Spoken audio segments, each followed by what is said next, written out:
y nos guían a los conceptos, ¿no? Un concepto que también es importante en esta exposición es el intercambio gaseoso, a tener en cuenta, ¿no?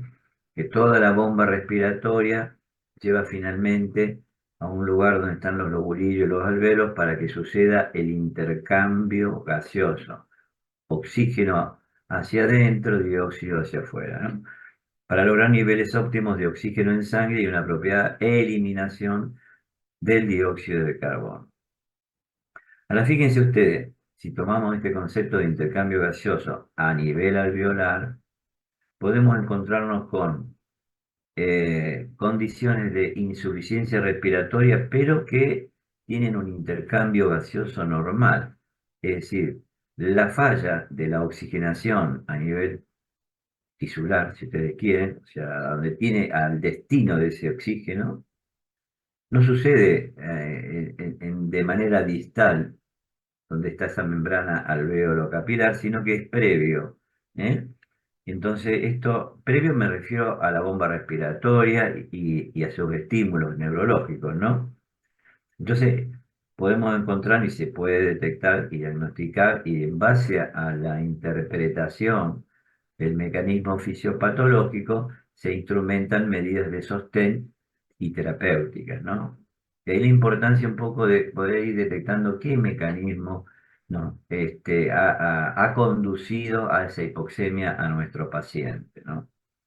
Situación que en general es mucho más detallada, si ustedes quieren, que la que le estoy presentando ahora, porque creo que lo fundamental es tener el concepto para poder seguir interpretando los detalles, y condición que en la práctica vemos fundamentalmente en pacientes, por supuesto, hospitalizados en general, y muchas veces en unidades críticas, en terapia intensiva, donde tienen que tener soporte respiratorio, depende de la severidad y el contexto del paciente. Entonces, yendo al concepto de intercambio gaseoso, vamos a encontrarnos con pacientes que este intercambio gaseoso es normal, pero sin embargo están en hipoxemia, porque la bomba respiratoria no está funcionando bien, porque no mantiene un volumen minuto de aire que pueda, a pesar de ser un aire que, a pesar de que ese aire inspirado tenga una concentración de oxígeno normal, aire ambiente, la frecuencia, por ejemplo, respiratoria no es apropiada o puede haber obstrucción alta y eso genera hipoventilación, en definitiva menor llegada de aire a nivel de los alvéolos, ¿no? Entonces, el intercambio gaseoso está respetado, pero no puedo generar una apropiada oxigenación porque no me llega suficientemente el aire. Se lo digo en palabras más sencillas, palabras más, palabras menos. Pero de pronto, y en la otra categoría, encontramos un intercambio gaseoso anormal. Ya estamos en la intimidad del parénquima, en donde pueden sucedernos algunas de estas opciones, lo que se denomina, por ejemplo, la alteración de la relación VQ, ventilación, y Q es circulación. Entonces, sí, para que el intercambio, ahora vamos a ver un esquemita para fijar un poquito más este concepto, pero si yo tengo un desequilibrio entre la perfusión del alvéolo, imagínenlo, hagan el esfuerzo de la abstracción, y la ventilación de ese alvéolo, ventilación ya estoy hablando no de la grande vía aérea, sino de la oxigenación o de la concentración de oxígeno en la luz alveolar. Si alguna de estas dos variables se altera, la hematosis o el intercambio gaseoso no va a ser apropiado. O sea que o por un lado o por el otro, esa hematosis va a estar alterada y eso va a ser a expensa de una alteración, mejor dicho, voy a expresarme mejor. Esto, esto va a alterar el intercambio gaseoso. ¿Mm? Y no va a suceder por esta cuestión de alteración, ventilación, perfusión, una apropiada hematosis y oxigenación. La otra cuestión es cuando hay un cortocircuito o shunt. Esto se llama espacios muertos y yo voy a dejar el ejemplo más claro que puede ser Bueno, ahora voy a mencionarla. Es cuando hay áreas perfundidas mal ventiladas. Áreas perfundidas mal ventiladas, pero quería después detallarlo un poquito más para que se comprenda.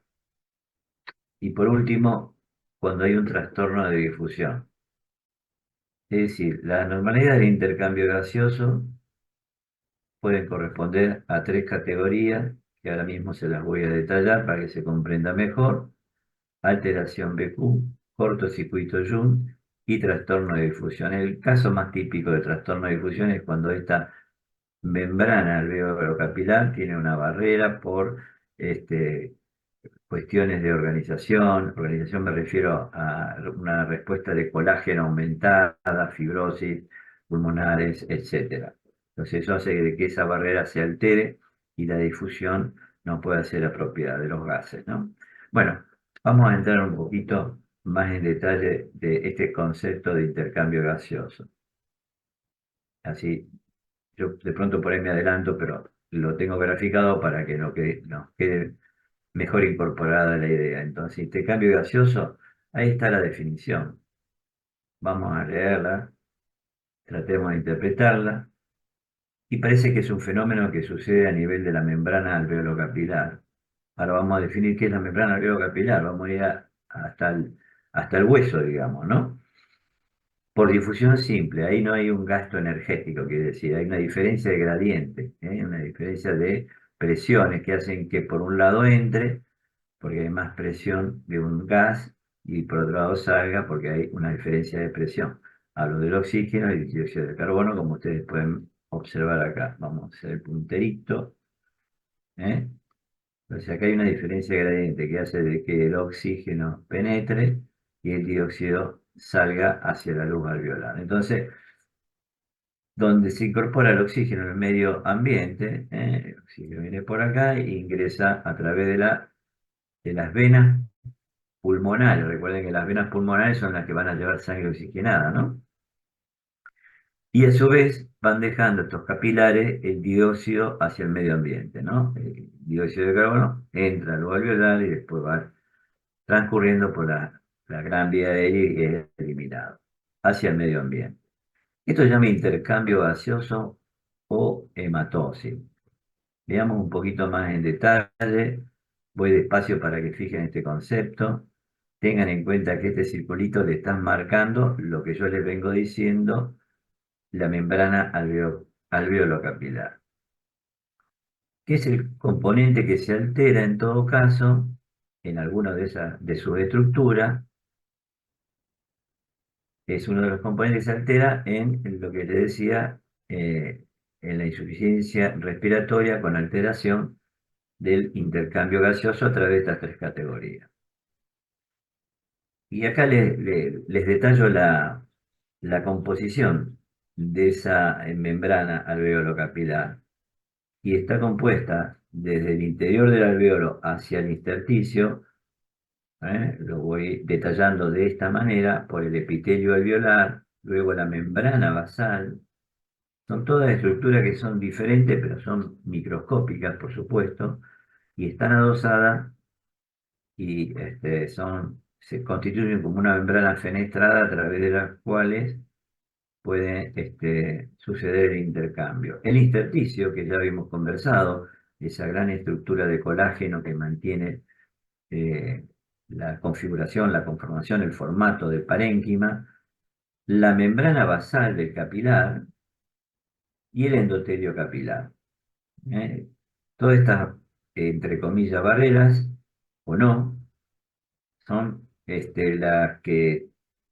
estas cinco, por lo menos, elementos, las que tienen que ser atravesadas por estos gases para poder generar un intercambio apropiado, ¿no? Membrana alveolo-capilar, fenómeno también denominado hematosis, donde sucede la hematosis. Y acá, ahí tenemos que tener un poquito más de atención, pero hay muchas fórmulas que nos van a servir para definir también la severidad, más allá del diagnóstico, que es con la medición del oxígeno y el dióxido de carbono, o sea, la medición de los gases en sangre.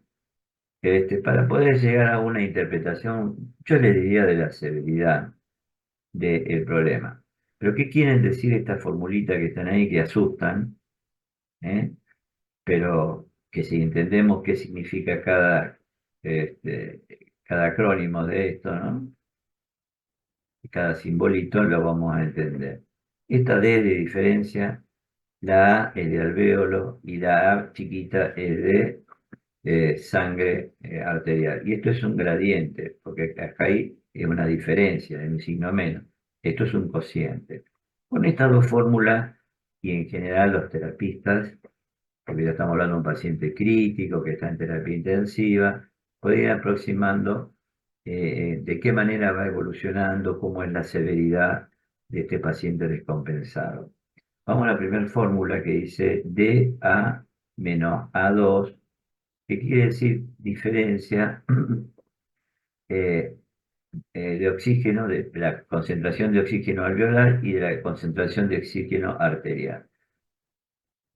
Tengo ahí, y esta fórmula está constituida por la presión parcial de oxígeno alveolar menos la presión parcial de oxígeno arterial. En general, se asume que un sujeto normal tendrá una diferencia menor a 10, acá serían milímetros de mercurio. La unidad que utilizamos son milímetros de mercurio. ¿Eh? Ahora les digo cómo uno puede obtener este valor, que es bastante. Hay una fórmula, yo no la voy a detallar ahora, está en los libros, pero por lo menos esta ecuación nos sirve para tener este concepto. Inclusive es una fórmula que con las aplicaciones se puede utilizar y poner en marcha sin problema, ¿no? Pero bueno, entonces, lo importante es que tengamos la idea que este gradiente de oxígeno alveolar menos la cantidad de oxígeno arterial en sujetos normales, esta diferencia es menor a 10. Y el otro concepto que se utiliza mucho también para medir la severidad y tomar decisiones en cuanto a la terapéutica es el cociente de el oxígeno arterial y la concentración, acá se los detallo qué significa cada uno, y la fracción inspirada de oxígeno, se llama FiO2. Hay otros, una serie de términos, ¿no? y acrónimos que se utilizan para realizar distintas fórmulas, ¿no? Pero creo que esto es lo más importante o lo más cotidiano en este tipo de pacientes que, ya te digo, están ahí o con asistencia mecánica respiratoria o a punto de, o por lo menos con un monitoreo de su oxígeno y un aporte de su oxígeno por algún que otro sistema. Recordemos que un paciente está oxigenando mal y no tiene y tiene una hipoxemia tisular con un daño variable. Bueno, ahí vemos las definiciones de los componentes de esta fórmula: presión parcial de oxígeno arterial, presión parcial de oxígeno alveolar, esto va en milímetros de mercurio, todo es milímetros de mercurio, y fracción inspirada de oxígeno, que es la cantidad de oxígeno que tiene el aire inspirado, que en general todos nosotros en este momento estamos inspirando aire por una concentración X del aire del medio ambiente. Y todos sabemos, o creo que sabemos, qué cantidad y qué porcentaje de ese aire o cómo está compuesta esa fórmula. Bueno, es interesante porque a punto de partida de esa concentración se infiere después algún que otro mecanismo de insuficiencia respiratoria. Es por eso que me detuve también a mostrar esto. Y la composición del aire inspirado, o sea, de lo normal en un ambiente no contaminado y a nivel del mar, como ahora, ¿no? Nosotros mismos en este momento estamos inspirando el aire que está llegando a nuestros pulmones, a las playas pulmonales, a los alvéolos, con un porcentaje de 78% de nitrógeno y un 21%, o sea, la quinta parte de lo que inspiramos está compuesta de oxígeno. Y con esa concentración de oxígeno, nuestro organismo, adaptado a esta atmósfera, oxigena bien y puede llevar entonces el combustible necesario o que requiera para el metabolismo tisular. Esto es normal. Vean un poco las concentraciones, fíjenlo, al vapor de agua, dióxido de carbono, etcétera. Pero el componente más importante es el nitrógeno y le siguen después un porcentaje del 21% de oxígeno. Bueno, dicho esto, como para entender algunos conceptos que nos llevan a esta situación de insuficiencia respiratoria, que es una condición final posible a algunas o muchas de las patologías que estuvimos revisando, volvemos a esto y de vuelta. Y entonces habíamos dicho de que la insuficiencia respiratoria pues, podría ser con pacientes que tengan un intercambio gaseoso normal o un intercambio gaseoso anormal. Y acá hablamos un poquito de la membrana alveolo-capilar y todo su contexto. Y acá hablamos de la bomba respiratoria hacia músculo, huesos y de sus estímulos, o sea, qué lo estimula, qué es lo que lo impulsa, ¿no es cierto? Las eferencias que vienen del centro respiratorio. O sea, la estructura neurológica que mueve esa bomba respiratoria que, si no funciona bien, puede llevarnos a esta condición. Entonces, 1, 2, 3 y 4, vamos a ver esta primera condición de intercambio gaseoso normal con hipoventilación.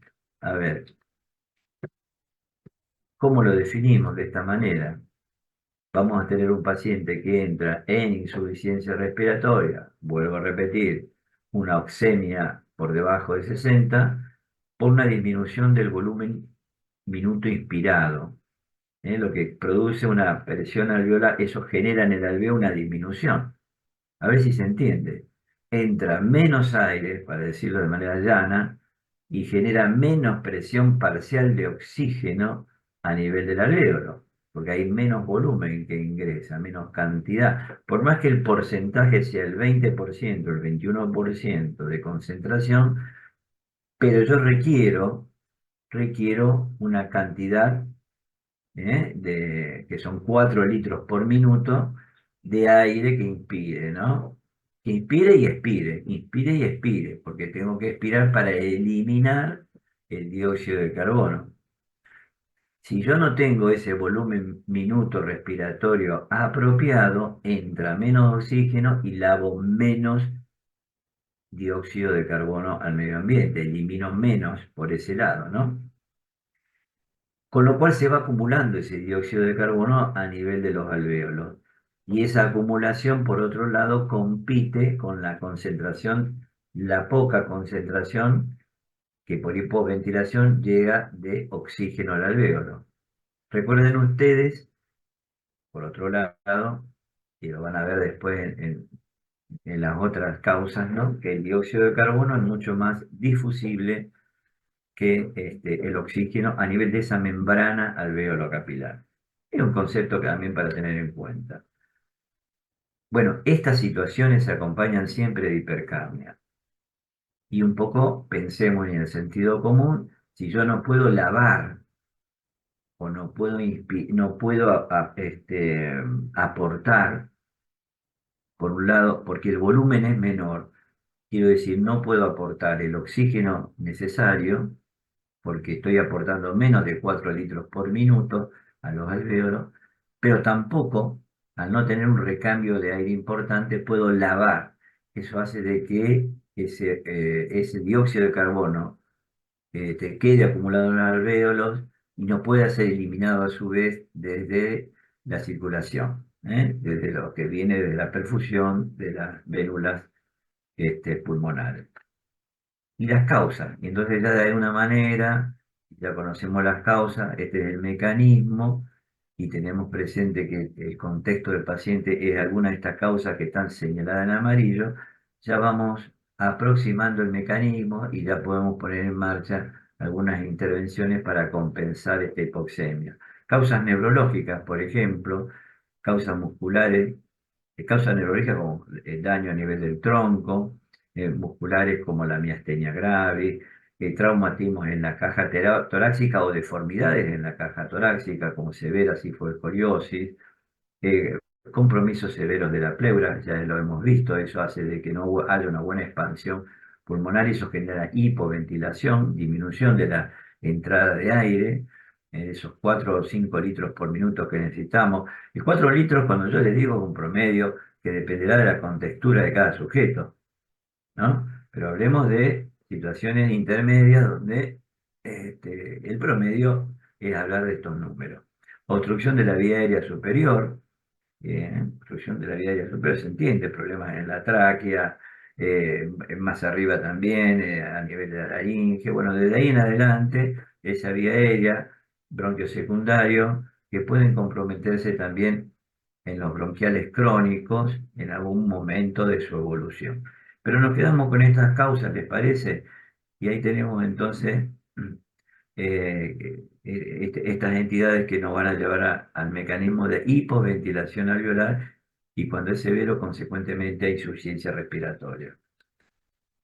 Volvemos al esquemita, esto lo hice deliberadamente, ya mencionamos el porqué de la hipoventilación, cómo funciona, a qué nivel de la estructura del sistema respiratorio está la falla, a qué nivel, pero ahora pasamos a otro paciente con insuficiencia respiratoria que sí ya tiene una alteración del intercambio gaseoso por una alteración de la relación BQ. ¿Y qué quiero decir con esto? A ver, vamos a definir esta primera instancia de alteración del intercambio gaseoso y estoy diciendo que compromiso, me detengo un segundo, de la pequeña vía aérea y su perfusión. ¿Eh? Un compromiso de la pequeña vía, bronquíolos terminados, el atrio, el lobulillo con los alvéolos. Bueno, por ahí está el daño que está generando una hipoxemia. Y quizás sea la situación más frecuente. Y ahora vemos por qué. Primero voy despacio para que nos concentremos en las imágenes y veamos que esta alteración VQ, ahí parecería que se nos complica un poquito, pero hagamos un esfuerzo para incorporarlo. Esta alteración VQ puede ser un VQ alto o un VQ bajo. Bueno, es un cociente con numerador y denominador. ¿Eh?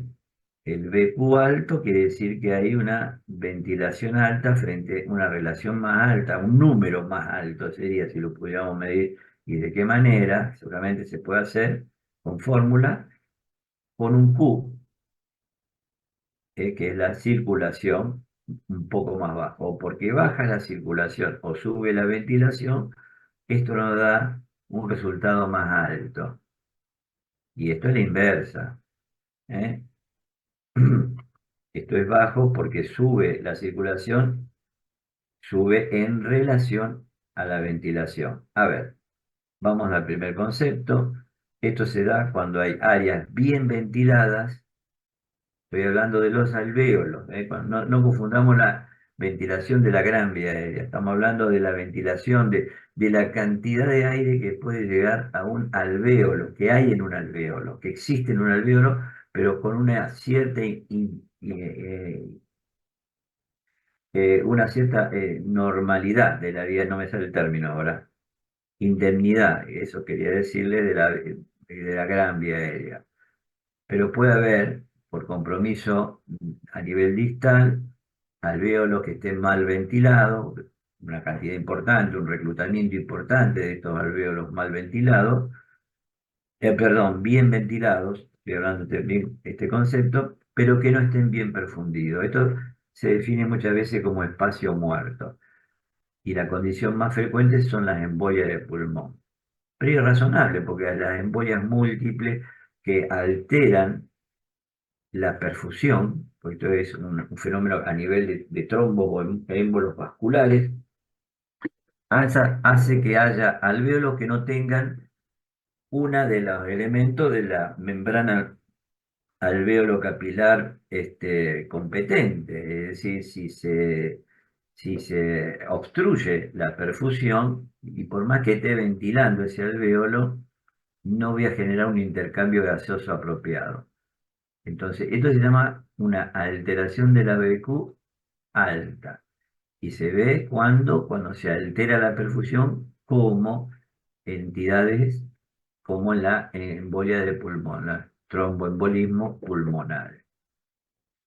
Pero también encontramos alteración de la BQ al revés, o sea, con un BQ bajo, serían áreas mal ventiladas, pero bien perfundidas. Y esto se ve mucho cuando hay compromiso distal de la pequeña vía aérea, como en la EPOC.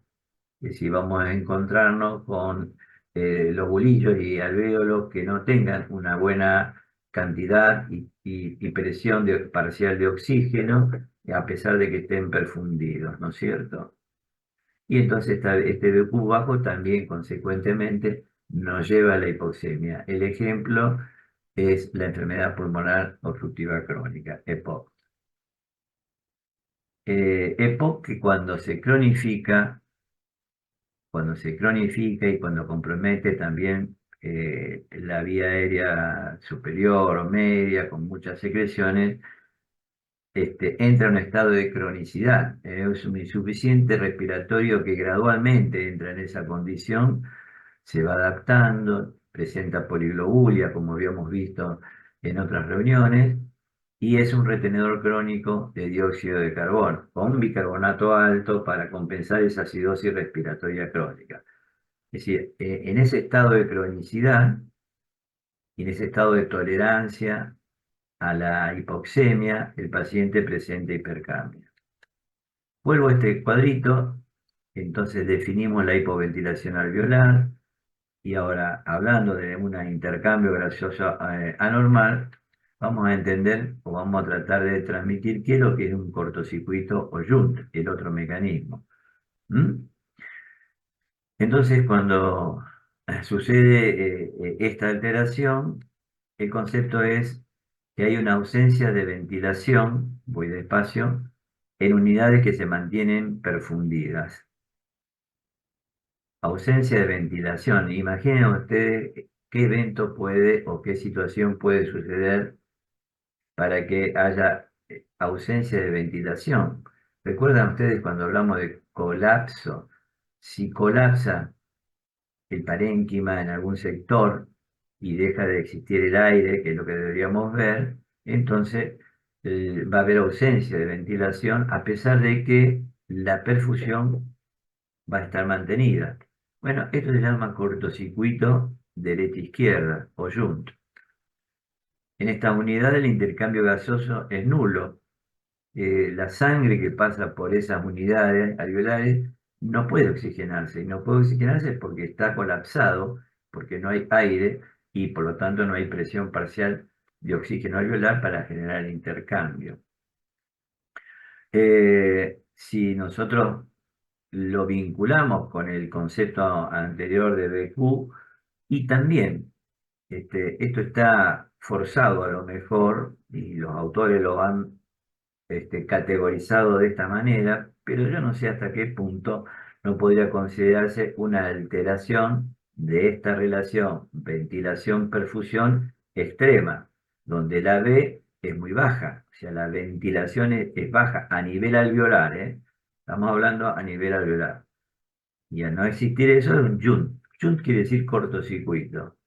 Cortocircuito quiere decir que pasa la sangre y en vez de generar la hematosis sigue derecho y no se oxigena, con la consecuente resultado de la hipoxemia a nivel tisular. Bueno, a diferencia del anterior, no puede corregirse con el oxígeno suministrado porque, bueno, pero por sentido común, yo no puedo en un lugar obstruido, ahora voy a mostrar el ejemplo, por más que fuerce la concentración de oxígeno, oxigenar ese espacio distal que está colapsado.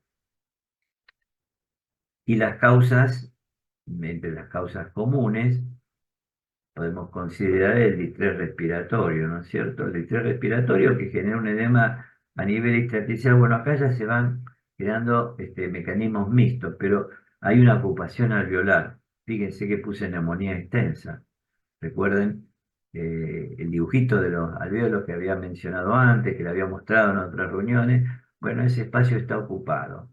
Y si está ocupado por secreciones o está colapsado, como en la telectasia, o está ocupado por trasudado, como en el edema pulmonar, bueno, de ninguna manera podría haber una concentración apropiada de oxígeno y sería y actuaría como un espacio muerto. Perfunde, pero no ventila.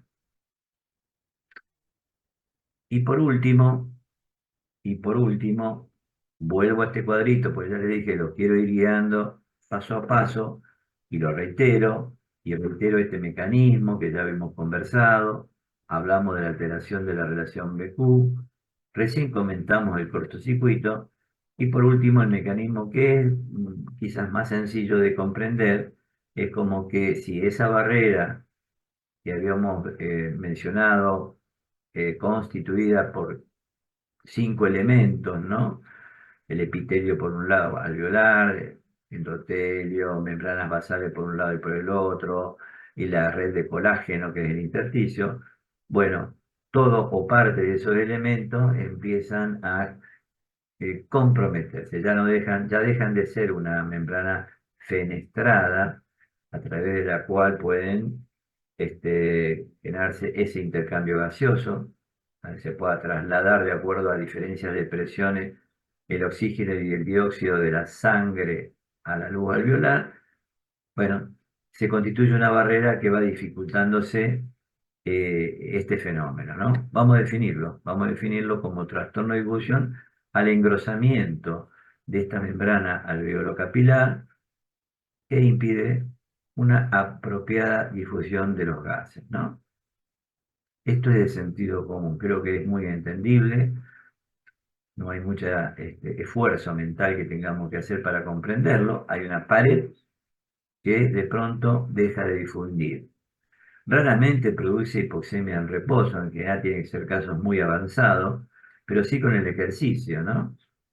De hecho, algunas pruebas sencillas como para medir el estado de difusión y el compromiso a nivel que haya un trastorno de difusión a nivel de la membrana, es hacer la prueba de los 6 minutos al paciente, pues está estandarizado 6 minutos, ¿no? Se los hace se le mide la presión parcial de oxígeno en reposo y luego de 6 minutos de marcha.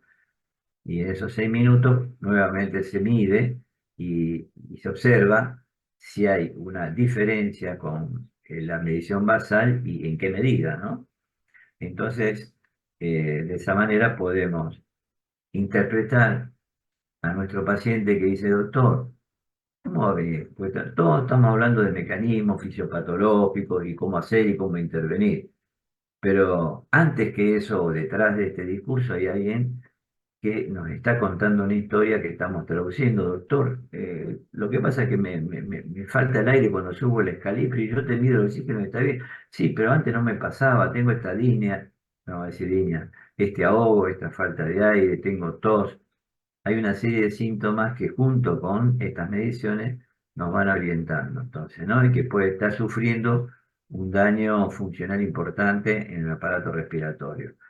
Y las causas paradigmáticas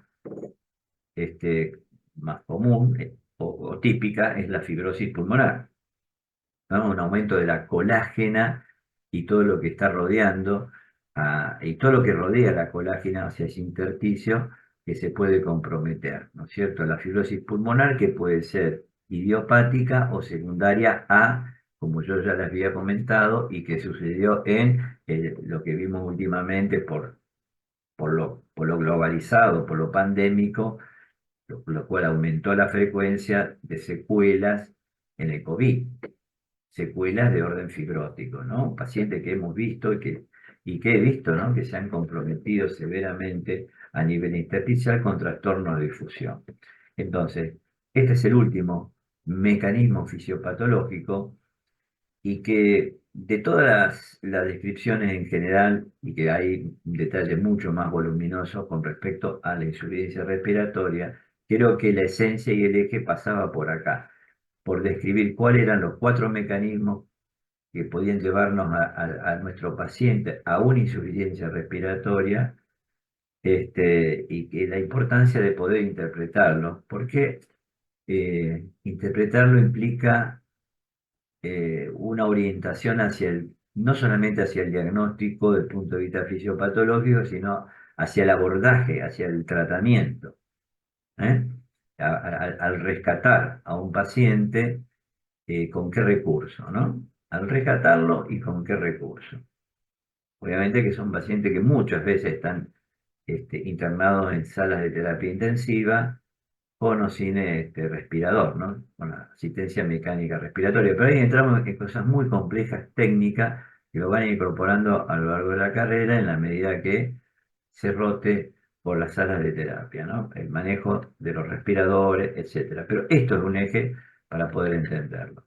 Y acá, para dejarle una imagen y que interpretemos estos cuatro mecanismos, otra manera de graficarlo, y que ustedes me pueden ir ayudando. Fíjense ustedes que esta gran flecha podría interpretar la gran vía aérea y podría entonces simbolizar, si esto está fallando, no sé si alcanzan a verlo, hay una cruz, tomo este concepto y digo que si esto está fallando, esto puede llevarme a la insuficiencia respiratoria por un fenómeno de hipoventilación alveolar. Y después actúo, o después, o simultáneamente voy actuando cuando hago esta lectura.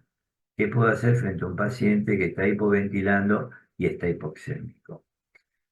Y después pienso que puede haber otro mecanismo, y el otro mecanismo puede ser este que está acá, y esto me puede dar una alteración del BQ. Ya hay una ventilación alveolar, no una ventilación alterada por encima, que puede estar, obviamente. Después vienen todas las asociaciones, pero vamos a los cuatro mecanismos típicos. Entonces, si yo tengo un espacio que está ocupado, piensen en la neumonía o piensen en una atelectasia, y estoy pensando de que acá está sucediendo un JUNT. Hay una alteración entonces de la barrera hematoencefálica, perdón, hematoencefálica de la alvéolo capilar. Me fui para el cerebro, no sé por qué. Bueno, y ahí tenemos el dibujito de lo que podría ser y en donde sucede un JUNT por una alteración BQ, una alteración BQ. ¿Y qué alteraciones en esta? Y bueno, acá la ventilación está disminuida. Pero de pronto me encuentro también con esto.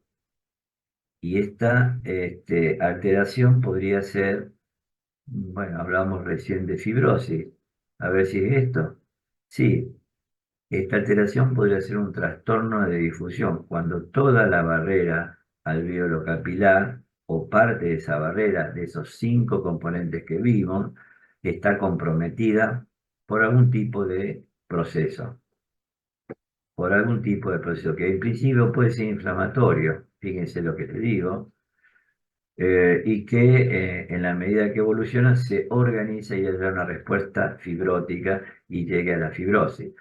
Lo digo porque muchas veces vemos problemas, enfermedades pulmonares difusas que pueden ser o colágenopáticas o infecciosas que tienen lo que se llama una fase de alveolitis. Y precisamente una fase de alveolitis es esto de la pared alveolar inflamada, pero que está generando ya un trastorno de difusión y puede llevar a la insuficiencia respiratoria, pero en algún momento cuando sigue progresando, ustedes saben que el fenómeno inflamatorio termina siendo después la primera etapa de la reparación, que la reparación es una respuesta que muchas veces de orden fibrótico, aumentan los fibroblastos, etcétera. No necesariamente va a ser una reparación óptima desde el punto de vista funcional, pero bueno, genera una hiperrespuesta al proceso inflamatorio con desencadenando el aumento de las fibras colágenas y lleva al estado de fibrosis. Bueno, etapa del alveolitis, proceso inflamatorio, primera etapa, segunda etapa, y eventualmente respuesta fibrótica, fibrosis pulmonar. Y eso, en cualquier estado de etapa, puede conllevar un trastorno de difusión, hipoxemia, insuficiencia respiratoria. Y nos va quedando este último mecanismo. Voy despacio, mencioné 4 mecanismos, y este mecanismo es cuando la perfusión es inapropiada. Ejemplo de la embolia de pulmón. Si hay un coágulo en esta zona, esto va a ser exiguo, no va a haber una buena perfusión y por lo tanto no va a haber un buen intercambio gaseoso a nivel de la membrana alveolo-capilar, ya sea difusión de oxígeno, ya sea ingreso de oxígeno y difusión o eliminación del dióxido de carbono. Bueno, esto es una alteración del BQ. Esto sería lo que yo les había dicho, un BQ extremo, cuando hay una atelectasia. Vamos a la atelectasia, y esto es el típico ejemplo de embolia de pulmón. Entidades que son no infrecuentes en pacientes que tienen otras patologías, a lo mejor, o que están hospitalizados, etcétera. Son enfermedades relativamente frecuentes, ¿no? Por mecanismo de BQ, entonces, hay una alteración de la hematosis. Y también puede haber una alteración cuando hay un colapso, ya habíamos dicho, dijimos que el Jun podría ser un caso extremo de alteración de BQ. Bueno, voy rápido y para ir terminando, nos quedan unos minutos.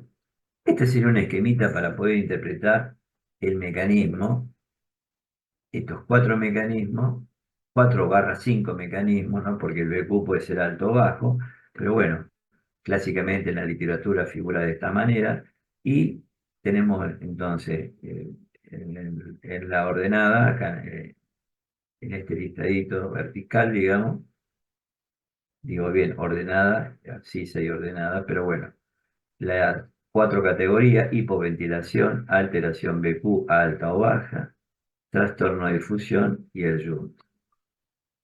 Y tomamos 4 variables, medimos el dióxido de carbono, podríamos medir, perdón, el oxígeno, el dióxido de carbono, podríamos medir la diferencia alveolo arterial de oxígeno, cómo estaría, y para sacar los rasgos de cada condición. Y si estas condiciones tienen alguna corrección con oxígeno o no. Y acá les pongo algunos ejemplos. Obviamente que todas estas 4 condiciones o mecanismos fisiopatológicos de la insuficiencia respiratoria van a cursar con hipoxemia, si no, no estaríamos hablando de este tema. Pero ¿qué pasa con el dióxido de carbono? En la hipoventilación, como ya les dije, y es entendible, hay menos volumen minuto respiratorio, entonces lavo menos e ingreso menos. Con lo cual, si lavo menos dióxido de carbono, el dióxido de carbono se retiene. No puedo limpiar el piso si no he hecho detergente, por decirle de alguna manera. Entonces, entra menos detergente y el dióxido se acumula. Clásicamente, es un paciente que va a ser un paciente hipercápnico, con acidosis respiratoria. Ahora, no va a variar la diferencia alveolo arterial de oxígeno, ¿eh? Porque acá no se va a producir un gradiente a favor o en contra de uno, porque hay menos oxígeno en la sangre, pero también hay menos oxígeno en el alveolo. Ahora, si enriquecemos ese volumen minuto, el paciente que está hipoventilando, pero en vez de respirar un 21% de oxígeno, aumentamos la concentración a 40%, por ejemplo, con una mascarilla, bigotera o algún otro recurso, va a tener una respuesta, porque va a ser un aire que entre en menos volumen, pero más enriquecido. Hipoventilación alveolar. Bueno, la alteración BQ, que quizás sea el término que más nos complique, pero B es ventilación alveolar y Q es circulación. Y si la ventilación está alterada, fíjense que el dióxido por eso está disminuido o alto. Si la ventilación, si el BQ es alto, o sea que, perdón, si el BQ es bajo, o sea que la ventilación está comprometida, este paciente puede tener una alteración del dióxido de carbono. Y este paciente puede tener una diferencia alveolo arterial de oxígeno aumentada. porque en definitiva no está difundiendo. Yo concentro oxígeno como puedo, pero en el alvéolo va a haber más que en la sangre. No obstante, si lo enroquezco, puede ir corrigiendo esa hipoxemia. Esto se ve en pacientes que tienen TEP, en pacientes que tienen EPOC. El trastorno de difusión, piensa en esa estructura alterada como si fuera el intersticio. En este caso, vamos a encontrar este tipo de valores. ¿Por qué el dióxido de carbono está bajo? Porque tiene mayor difusión. Entonces, es un paciente que está hiperventilando, porque hay un trastorno de difusión, está hipoxémico, y la hipoxemia estimula el centro respiratorio, y es un paciente que va a estar taquipnéico, pero que de todos modos ese volumen minuto respirado no alcanza, porque está alterada la membrana, a generar el objetivo que corresponde, que es oxigenar la sangre. Pero sí, esa alteración de la membrana es suficiente como para hacer difundir el dióxido de carbono hacia afuera. Con lo cual son pacientes que en general cursan, en general, siempre va a haber alteraciones y es más severo, con hipocapnia, o sea, con una especie de alcalosis respiratoria. Bueno, la diferencia de alveolar y arterial de oxígeno va a estar aumentada porque va a haber concentración de oxígeno en el alveolo, pero no va a difundir, y podemos corregirlo en cierta medida, y hay que ver en quiénes, hasta qué punto, cuando enriquecemos ese aire. ¿eh? Esto, en este caso paradigmático, es en los procesos de fibrosis pulmonar. Y por último, el Shunt, también, dijimos que es un caso extremo de BQ, el paciente va a cursar con hipoxemia, pero también al estar hiperventilando, taquipnéico, va a lavar el dióxido de carbono, que es más difusible que el oxígeno. Esto está medido en sangre.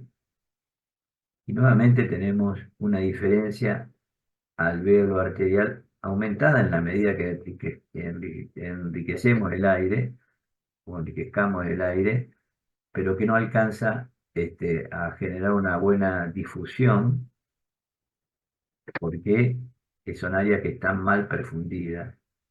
Entonces, por más que aportemos oxígeno, la hipoxemia va a seguir existiendo. Esto nos mide el grado de oxígeno y va a haber hipoxemia. Enriquecemos por este lado y nos empobrecemos por este lado, porque el paciente está yunteando y no perfunde determinados sectores de grado variable para que genere esa insuficiencia respiratoria, los alvéolos. Y es una condición que, cuando es importante, no corrige con oxígeno. Por más que enriquecemos, o enriquezcamos, perdón, ese es el término, el aporte de oxígeno del aire inspirado no va a impactar, porque ese aire inspirado rico en oxígeno no tiene un carrier, no tiene una circulación que se enriquezca.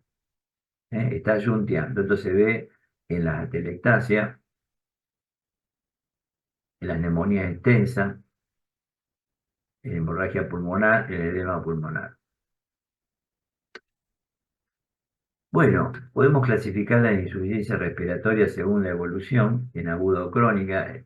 He mencionado que algunos pacientes bronquiales crónicos cursan y adaptan un poco su estatus a esa hipoxemia crónica e hipercápnica, o los cuadros agudos, que, bueno, dependerán de la patología, la gradualidad con que se van instalando. Según la gasometría podemos clasificarla en normocápnica o hipocápnica, como vimos recién, normo o hipocápnica por un lado, o hipercápnica por el otro, o sea, retenedores de dióxido.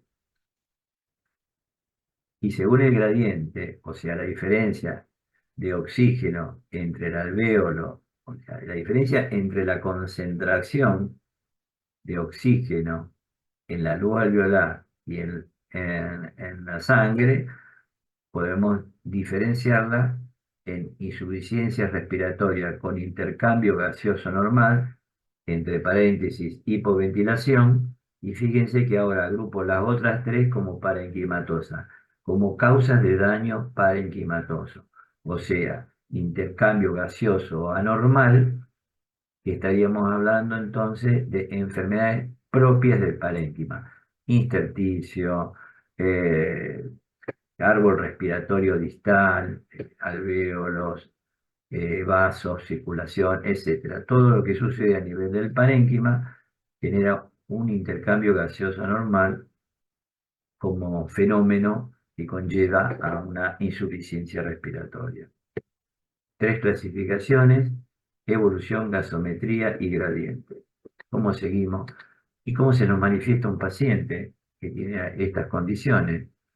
Y tendrá síntomas dependientes de la hipoxemia, puede ser agudo o crónico, pero en general cuando la hipoxemia sucede, y sobre todo en los pacientes agudos, el paciente empieza con un estado de ansiedad, puede volver, estará confuso, o entrará en un estado de desorientación, puede llegar a tener convulsiones y obviamente a un estado de coma, o sea, un estado de alteración severa del estado de conciencia, ¿no?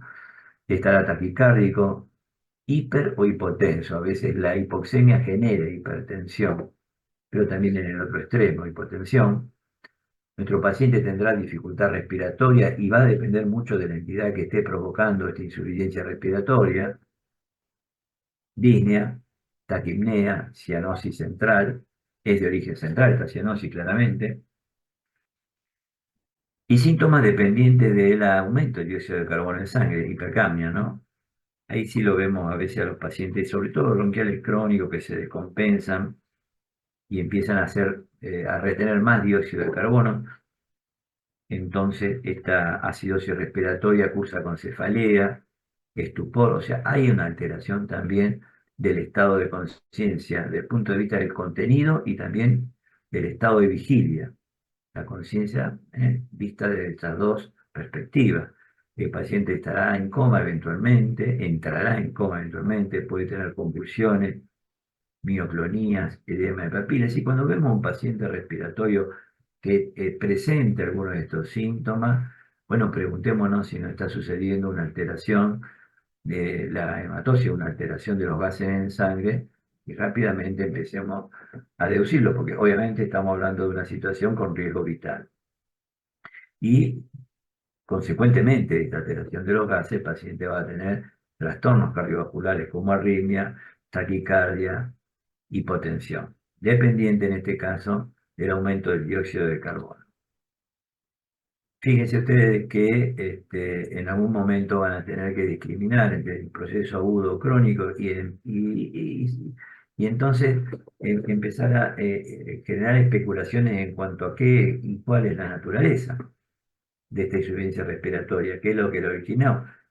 Bueno, en el caso de los agudos puede tener o no un antecedente previo de enfermedad, a ver, COVID, si ustedes quieren, pero en el caso de insuficiencia respiratoria crónica ya sabemos que viene cursando con una enfermedad que es evolutiva, una fibrosis pulmonar, un respiratorio, un tabaquista, un paciente asmático.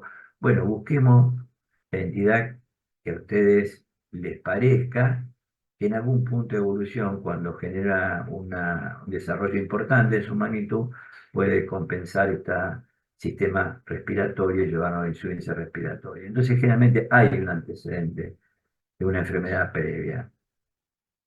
En general, estos pacientes, si es agudo, de lo bien que estoy, de pronto empiezo a descompensarme.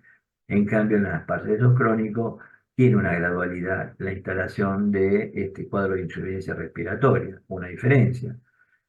Pero como tiene una gradualidad y es crónico, en general la tolerancia es bastante regular o aceptable. Insisto, ahí están los clásicos insuficientes respiratorios crónicos. Y ustedes, más de ustedes habrá visto a los pacientes que están con los aparatitos, ¿no? De ventilación, la mochilita, que le van aportando un aire enriquecido como para poder compensar en parte esa falla respiratoria crónica.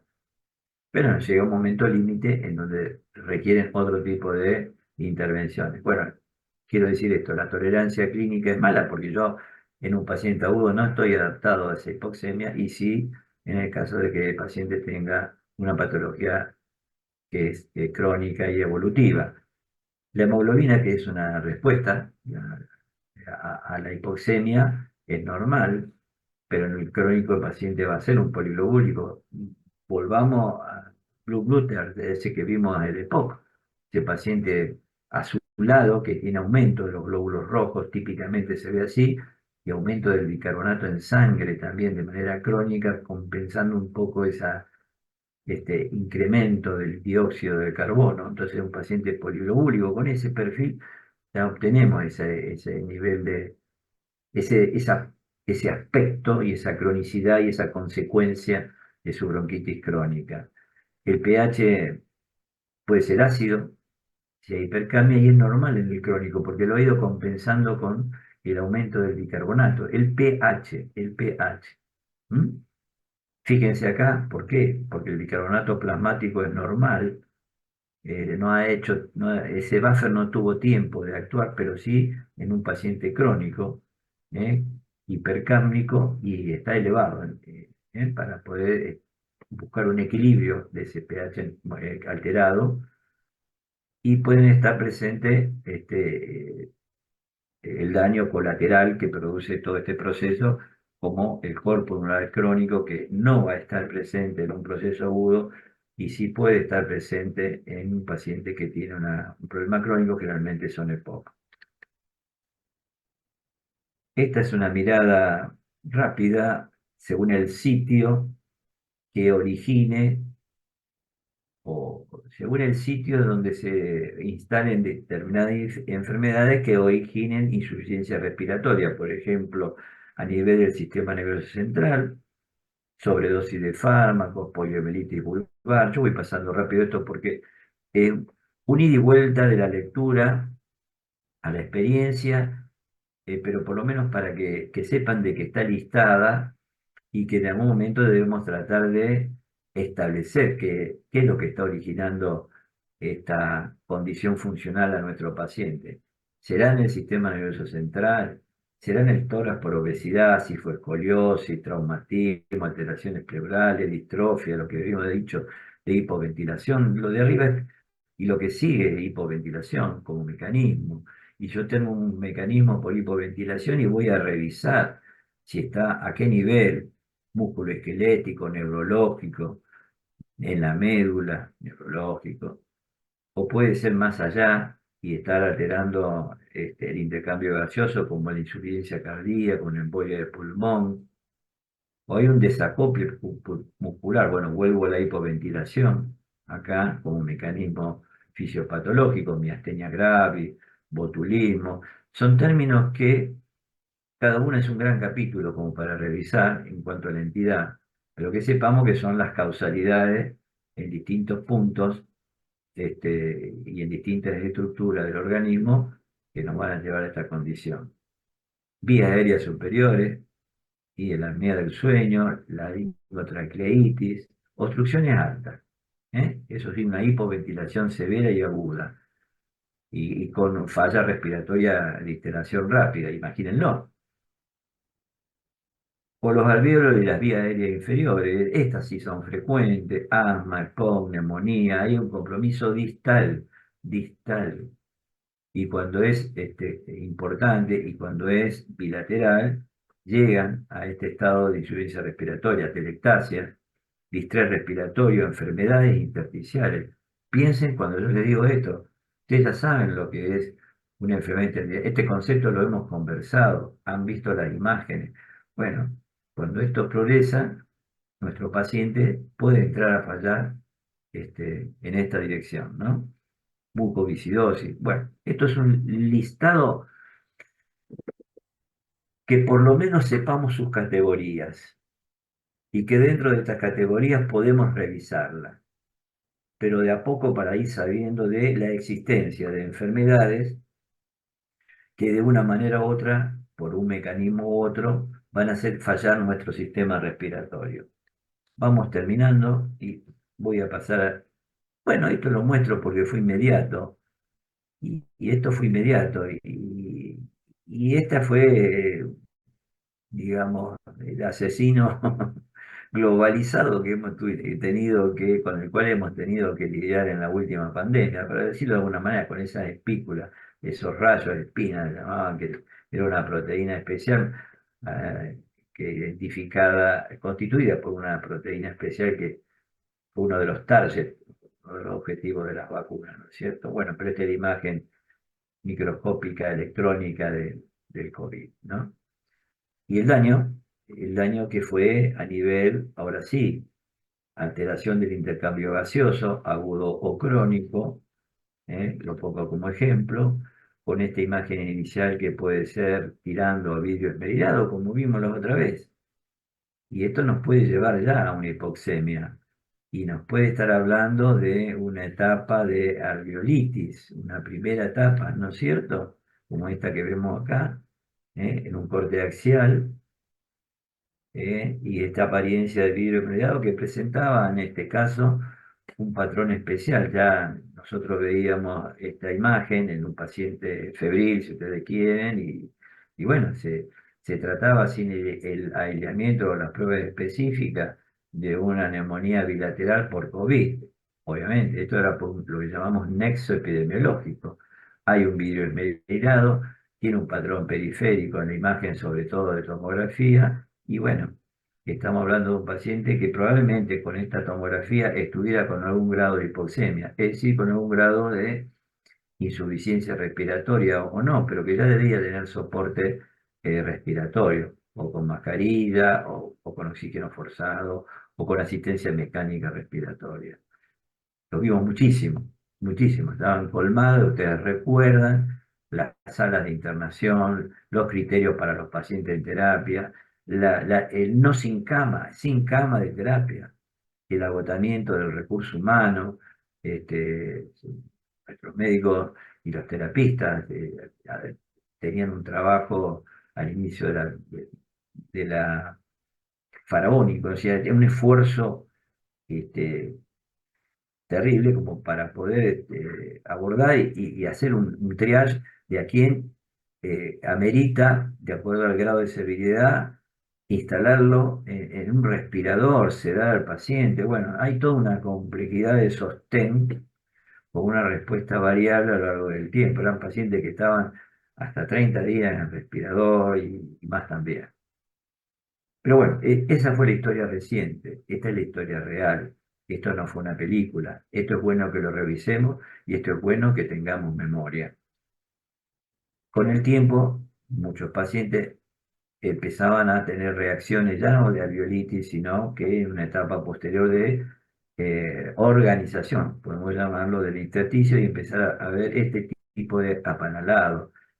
Seguimos entonces en esta insuficiencia respiratoria que entra casi en un cuadro subagudo o de cronicidad, con alteración de la difusión, uno de los mecanismos que les mencioné, por compromiso de intersticio y con un avance del proceso donde no todos, pero buena parte de los enfermos que eran internados y comenzaban con este proceso que muchas veces remitían, hemos visto remisiones, pero, eh, pero a lo largo de meses y meses, ¿no? O que quedaban con discapacidad respiratoria, porque la progresión de la enfermedad llevaba a una fibrosis y un apanalado de, el parénquima pulmonar. Bueno, creo haber dicho lo esencial, o por lo menos los ejes para que ustedes se ilustren y los aliento para que lo hagan.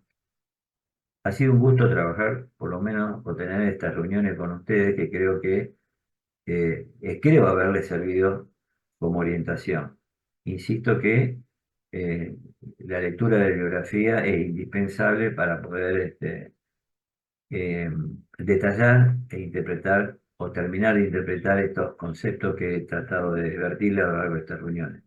Seguramente nos vamos a ir viendo, espero que así sea, tarde o temprano, con la matrícula o sin la matrícula, pero a lo largo de los años seguramente nos vamos a ir cruzando. Así que aquí estamos todos en el mismo lugar, eh, y como es el último momento de la reunión, yo ya el viernes no voy a estar presente porque va a estar la doctora Chabone. Así que, de alguna manera, cualquiera de ustedes que está acá levantando la mano, como han hecho siempre, pueden seguir levantando la mano y tratando de ubicarme si se les plantea alguna duda. Así que, más allá de todo, muchas gracias por su atención y será hasta pronto. No, profe. Nos vemos. Gracias por las clases. Chau, chau. Chao. Chao, Chao, Facundo. profe, gracias. Chao, Chao. ya. Chao, nos vemos pronto, ¿eh?